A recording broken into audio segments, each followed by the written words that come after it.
Okay, let me just say this off the bat. Rings of Power is shockingly poor in terms of writing quality. Not since the cursed Obi-Wan Kenobi Disney show have I seen such amateurish scriptwriting and work on screen. And ironically enough, the only reason either of these shows exist in the first place is because they have parasitically attached themselves to large IPs with a somewhat built-in fan base.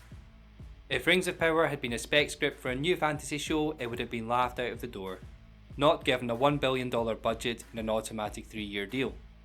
The only reason it has any play at all is because it is pretending to be a Tolkien product. But, as is obvious to anyone who has watched Rings of Power, it's not a Tolkien story in the slightest. It's a dull, lifeless, and completely unimaginative bucket of slop. And after episode 1, I can see no reason why season 2 won't just serve us up even more of the same.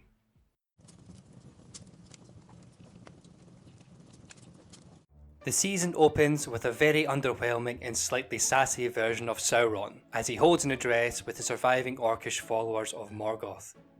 In the scene, Sauron is appealing to the orcs to accept him as their new dark ruler, and asks them for their permission to rule. His pitch is strangely meek and managerial. He shows no sign of the satanic dominator of wills described in Tolkien's work, and none of the personality required for a would-be god king. He also treats the orcs as a free and rational people, rather than the evil, ruined and corrupted monsters that they actually are. It seems the show has done away with the idea that evil cannot create, it can only corrupt, and in so doing have credited Morgoth with the creation of a new race of sentient beings, rather than the mere corruption of an existing one. You would think that this is one quote the showrunners would have learned after the backlash to season 1, but never mind.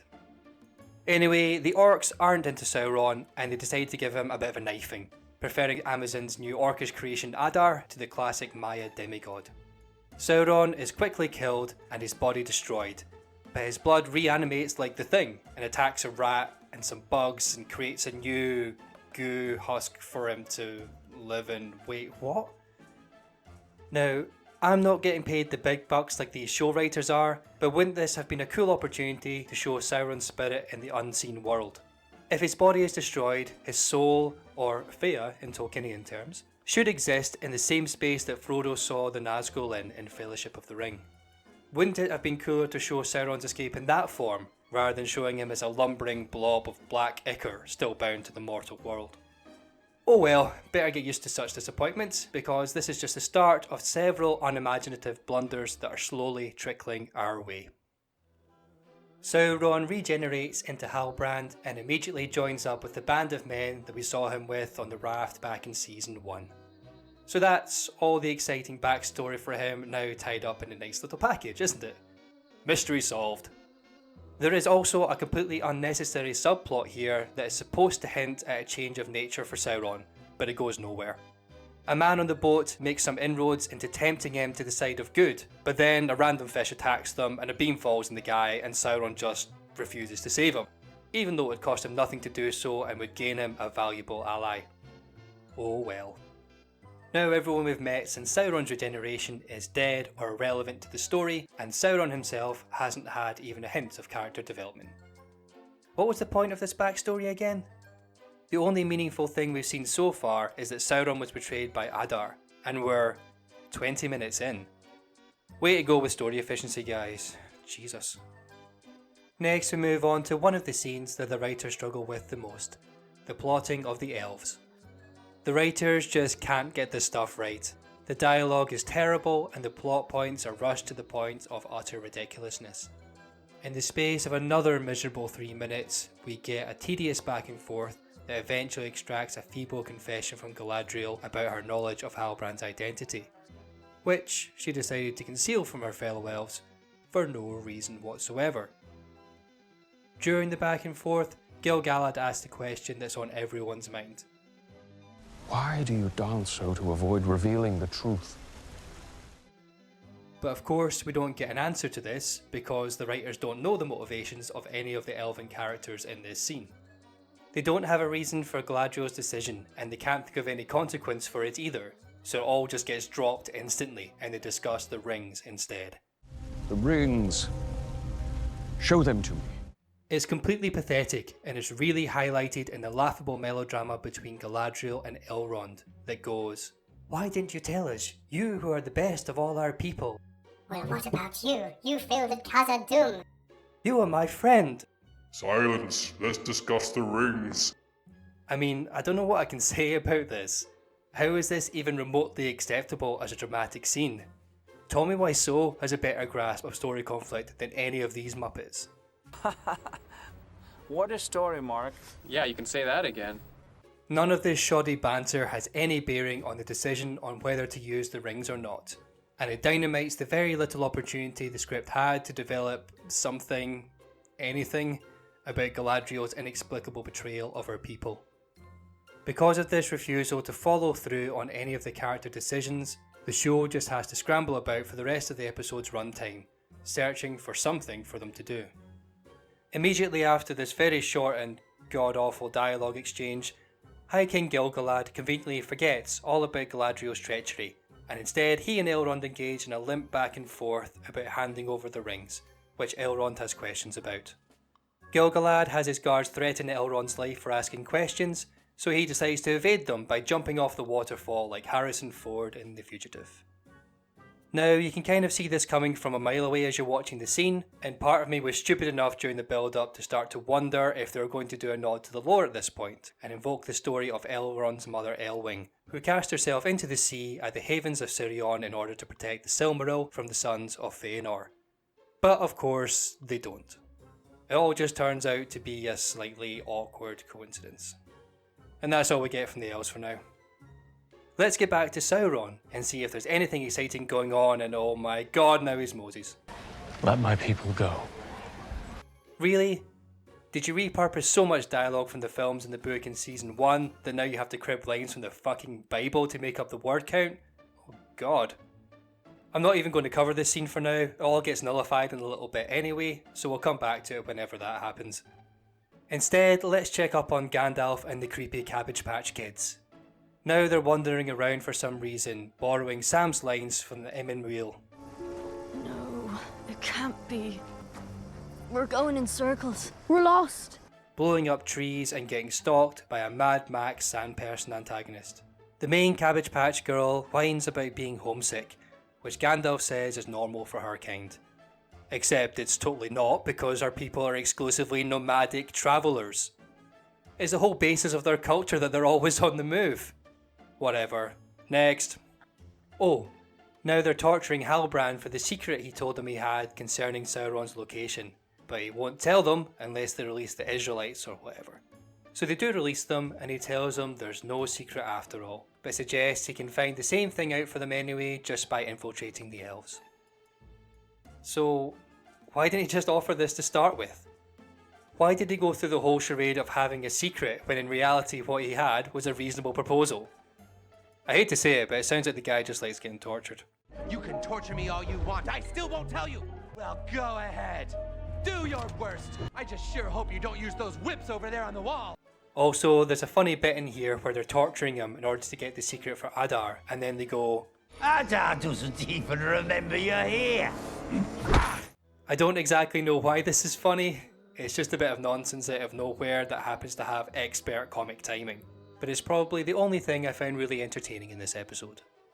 Also, there's a tedious setup here with Sauron passing his animal handling check to get a warg on his side. That's going to be important for later. Maybe. Right, where are we now? Ah, the Grey Havens. Círdan the shipwright, one of my favourite figures from the lore, who they sabotage almost immediately. Perfection. Perfection exists only in Valinor. Círdan is probably the only significant elven leader at this point who has never been to Valinor. In fact, that's pretty much the central part of his character. His task is to facilitate the journey to Valinor for everyone else, and for him to go last, at the end of the Age of the Elves. So why is he talking about perfection in Valinor like he knows about it firsthand? Never mind, best get used to it as he calls back to it later in the episode in a way that's supposed to be significant, but achieves absolutely nothing. Are you noticing something about this show? We're now 45 minutes into the episode. We cut back to the writer's favourite character to write for, High King Gil-galad. I really feel for this actor. His dialogue has got to be the worst out of everyone in the show. I should have you thrown in fetters and cast to the Ettenmoors for what you've done. Then why have you not? I am considering it. I will not stop until he is destroyed. You would not be here now if I thought otherwise. The writers rush through his scenes, constantly violating show don't tell, and because he is usually in the scene with more than one person, they have this nasty habit of overusing cut-off dialogue whenever he's around. Perhaps the fall. No. Elrond lives. You'll see this a lot in the show. The writers constantly use it as a crutch. And now that I've pointed it out, it's going to really annoy you. But it's not my fault. There's almost nothing good in this show to distract me from its bazillion flaws. Except maybe the music. The music is pretty okay, all things considered. Anyway, everyone else in this scene thinks the dead bodies instantly vanish without a trace. Apart from Galadriel, who's read the script and knows that Elrond is with Círdan. So there we go. From here on out, the writers seem to think that Gil-galad and the elves are evil. They paint him as a kind of Sheriff of Nottingham figure, hunting for the outlaw Robin Hood. Gil-galad demands his henchmen expand their search, and then he and Galadriel teleport to Círdan's house. Galadriel goes in for round 2 of her melodrama with Elrond, and tries to convince the audience that they were once friends, by saying things like, We were once friends. We trusted each other. and so on. No depth, no warmth, just vague, time-wasting dialogue that goes nowhere. Elrond thankfully points out the fact that she's a backstabbing, duplicitous Sauron shagger, and Galadriel doesn't really have a comeback for this, so she just says, I did what I felt was right. and then they all move on. Elrond, satisfied by her explanation, agrees to his arrest, and off they pop. Meanwhile, Círdan is sailing away in plain sight, the only boat on the water, off to throw the rings into the sea. Nobody bothers going after him, but it's okay, because he changes his mind anyway. In the next few scenes, we watch Gandalf and one of the Cabbage Patch Kids make the worst trap I've ever seen, and they end up capturing the second Cabbage Patch Kid who magically knows the way to Rune because of a song she heard. So they go to Rune for some reason, and the Mad Max Stalker goes with them. Also, we get a payoff to Halbrand's Speak with Animals spell from earlier. He gets freed by Adar, who apparently hasn't forgotten about him, and he gets round to swearing of the oath with a very sneaky bit of wordplay and an even sneakier wee smile. Oh Sauron, you cheeky wee sausage. What will you get up to next? Then, a bit after he leaves, one of his jailers goes into his cell and the aforementioned warg just attacks and kills him with no witnesses and no further consequences. So there's your satisfying little payoff to that great setup. Jesus. Random cut to Adar next, and then a fade into an unrelated elf song. We start to get bombarded with some more god-awful Gil-galad dialogue, but we're saved by the unexpected arrival of Círdan, who had to come all the way up to Lindon to dramatically interrupt, because no one wanted to speak to him when they were literally just at his house. Anyway, the whole thing descends into farce, because clumsy old Gil-galad drops the rings, and Galadriel just helps herself to one because it's on the floor near her. Gil-galad and Círdan follow suit and get one too, because why not, and the whole previous plot about whether they should use the rings or not is completely forgotten about. Elrond wanders off in plain view, but no one says anything to him or tries to stop him, despite Gil-galad's earlier threat to have him killed, so that was all a waste of time too. We get the necessary trailer shot of them comparing bling, and then all the trees get better and we're basically done. So a bunch of stuff happened, mostly at random, and it's entirely irrelevant because it was all cancelled out by the end anyway. Death threats, traitor reveals, betrayals, arrest, deception, all of it was swept aside, with none of it dealt with in the slightest. I'm going to drop the sarcasm now and speak as plainly as I can. This show really isn't worth your time to watch. Every scene in this episode is simultaneously rushed in plot and padded in dialogue. This is the result of the writers having nothing to say and the characters having nothing to do. Nothing was sufficiently developed in season 1, so now you just have these empty shells of characters walking around, trying to do things until the episode runs out. And God bless the actors, it's really not their fault that they're lumbered with this travesty of a script. Some of them do a really admirable job in bringing some character through out of nothing. The leader of men at the start of the episode is one example, and I think Adar and Círdan are probably the closest to achieving the necessary screen presence out of the rest of the cast. And again, I feel really sorry for the actor who's stuck playing Gil-galad. That character is an absolute disaster zone and the writers can't write him any decent lines to save themselves. As coals too long removed from the hearth We must return to our home. Anyway, I'll wrap this one up by saying there's plenty more beneficial ways to waste an hour than by watching this show. Already by watching this video, you're a good way into enriching your day, even though all I've really done is make fun of it. I had originally intended to cover all of Season 2 episode by episode, but after watching the first episode, I just really don't feel like analysing any more of it. It's not even that it's disrespectful to Tolkien's legacy, which it is. It's also just a really poor quality show, and I don't think there's all that much to be gained by going over it in painstaking detail. I'll leave such things to more practiced, more interested, and more deviant minds. So yeah, I hope I've saved you some time and given you a laugh or two, because that's two things that Rings of Power will definitely never do. If you liked this video, please leave a like to help out the channel, and subscribe for more videos in the future. Thanks again folks, I'll see you all again soon. This is just retarded. Come on, man, let it go. You'll feel better. Come on. When Israel was in Egypt land. Let my people go.